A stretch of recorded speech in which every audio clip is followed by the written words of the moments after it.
கர்த்தருடைய நாமம் பரிசுத்தப்படுவதாக. இந்த நாளுக்கான வெளிச்சம் ஏசாயா தீர்க்கதரிசன புஸ்தகம் 43 அதிகாரம் 4 நீ என் பார்வைக்கு அருமையானபடியினால் கனம் பெற்றாய், நானும் உன்னை சிநேகித்தேன். ஆதலால் உனக்கு பதிலாக மனுஷர்களையும் உன் ஜீவனுக்கு ஈடாக ஜாதிகளையும் கொடுப்பேன். இந்த காலவேளையில் கர்த்தர் நமக்கு கொடுக்கிற வார்த்தை, நீ என் பார்வைக்கு அருமையானபடியினால் கனம் பெற்றாய். இந்த உலகத்தில் வாழ்கிற நாட்களில் எத்தனையோ பேர் நம்மை பார்க்குறாங்க. நம்ம படிக்கிற இடத்துல, நம்முடைய வேலை ஸ்தலத்தில், நம்முடைய சபையில், எல்லா இடத்துலையும் ஜனங்கள் நம்மை பார்க்குறாங்க. ஆனால் பார்க்குற எல்லாரு கண்கள்லையும் நாம் கனம் பெறுகிறோமா? எல்லாரும் நம்ம கனத்தோடு பார்க்குறாங்களா? இல்லை, உலகம் வெளி தோற்றத்தை பார்த்து ஒருவனை கனப்படுத்துது, இல்லை கனவீனப்படுத்துது. இதே போல தான் தாவீது என்ற ஒரு சின்ன பையன் இருக்கிறான். அப்போது அவனுடைய தகப்பனாகி ஈசாயின் வீட்டுக்கு சாமுவேல் என்ற ஒரு தீர்க்கதரிசி வருகிறான். எதற்காகனா, இஸ்ரவேலிலே ஒரு ராஜாவை அபிஷேகம் பண்ணும்படி வருகிறான்.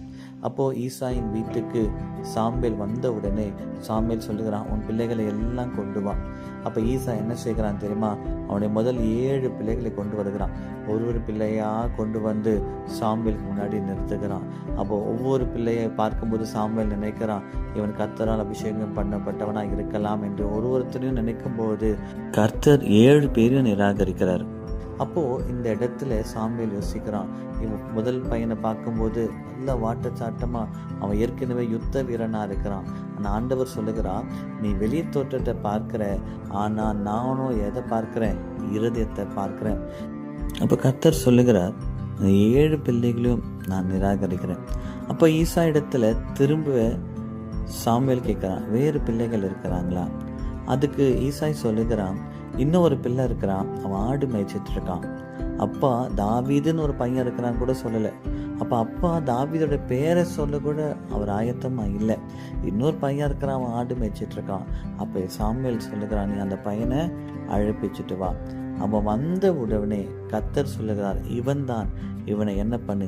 அபிஷேகம் பண்ணு என்று சொல்லுகிறார். நல்லா யோசிங்க, தாவீது ஒரு சின்ன பையன், ஆடு மேய்க்கிறவன். அப்பா அவனுடைய பேரை சொல்லக்கூட தகுதி இல்லாதவன் நினைச்சாரு. ஆனால் கர்த்தருடைய பார்வைக்கு அவன் அருமையானபடியினால எல்லாருக்கும் முன்பதாக கனம் பெற்றான், ராஜரீக அபிஷேகத்தை பெற்றான். அதே தேவன் இந்த காலை வேளையில் நம்மையும் அபிஷேகிப்பாராக. கர்த்தருடைய பார்வைக்கு உண்மை உள்ளவர்களாக இருப்போம் என்றால் கர்த்தர் நம்மை ஆசீர்வதிப்பார். ஆமேன், ஆமேன்.